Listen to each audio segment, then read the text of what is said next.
டேய் டுபுக்கே, ரொம்ப நேரமா யோசனை பண்ணீங்கறியே, அப்படி என்னதான்டா யோசனை பண்ணீங்கற டுபுக்கே? புது வருஷம் வந்திருக்குல்ல, சில விஷயங்களை விடலான்னு இருக்கேன். அப்படின்னா விட்டுலாம்ங்கற. நம்ம வீட்டுக்கு பால் ஊத்துறவனுடைய பால் பாக்கி 10,000 ரூபாய்க்கு மேலே போயிடுச்சு. எப்படா காசை கொடுப்போன்னு டெய்லியும் வந்து கத்திட்டு இருக்கான். அவன் பழக்க வழக்கத்தையும் இந்த வருஷம் விடலான்னு இருக்கேன். அதே மாதிரி டீ கடையில் வந்து டீ கடை பேலன்ஸ் வந்து ஒரு 4,000 ரூபாய்க்கு மேலே போயிடுச்சு. எப்போ கடனை கொடுப்போன்னு 3 லட்சம் மாதிரி கேட்குறான். அவன் பழக்க வழக்கத்தையும் இந்த வருஷம் விடலான்னு இருக்கேன். நீ நான் நினைக்கிற அதை பற்றி? ஏய், இந்த புது வருஷத்துல இருந்து நான் கூட ஒண்ணு யோசனை பண்ணீங்கறேன். ஏதோ நீ ஏதோ விட போறேன்னு சொல்றியா? என்ன விஷயத்த? உன் சகவாசத்தை இதோட விட்டுலான்னு நான் கூட யோசிச்சுட்டு இருக்கிறேன். எப்படி?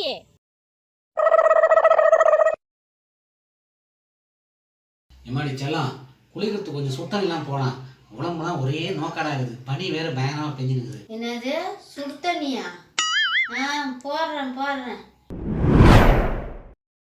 என்ன குளிச்சுட்டு வந்துட்டியா? சுடுதண்ணி கேட்டா வைக்கலான்னு போனா அதுக்காட்டி குளிச்சுட்டு வந்துட்டா. சுடுதண்ணியா?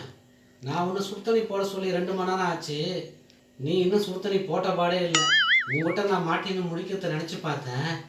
அதுக்கு இந்த பச்சை தண்ணியே சுடுதண்ணியான்னு தெரிஞ்சது.